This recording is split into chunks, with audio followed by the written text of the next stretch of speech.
বাকস্বাধীনতা হরণ ও সভা সমাবেশের অধিকারে বাধা দেওয়া, সেই ছকেই কি আবদ্ধ থাকবে বাংলাদেশ?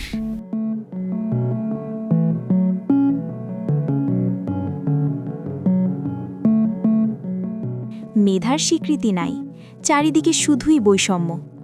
আজ আমার মামা খালু নেই বলে চাকরিটা হলো না। বৈষম্য ও বঞ্চনা থেকে উত্তরণের পথ কি জানা নেই আমাদের?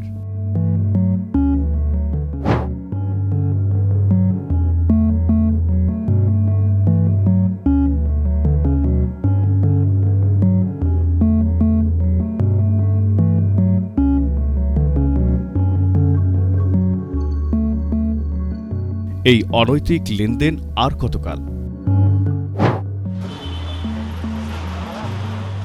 আসসালামু আলাইকুম আন্টি।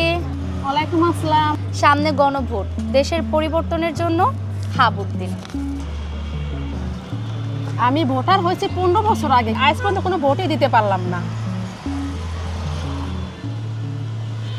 আসসালামু আলাইকুম। এসবের পুনরাবৃত্তি বন্ধ হোক চিরতরে, কিন্তু কিভাবে?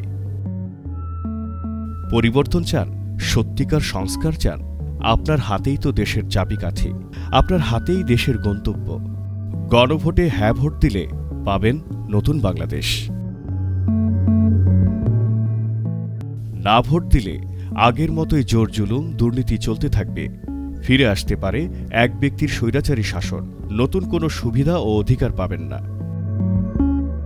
সংস্কার ও পরিবর্তনের জন্য গণভোটের গোলাপি ব্যালটে ভোট দিন। আপনার হাতেই তো দেশের গন্তব্য। মনে রাখবেন, আপনার সিদ্ধান্তই বদলে দিতে পারে আমাদের ভবিষ্যৎ, বাংলাদেশের ভবিষ্যৎ। সুজন, সুশাসনের জন্য নাগরিক।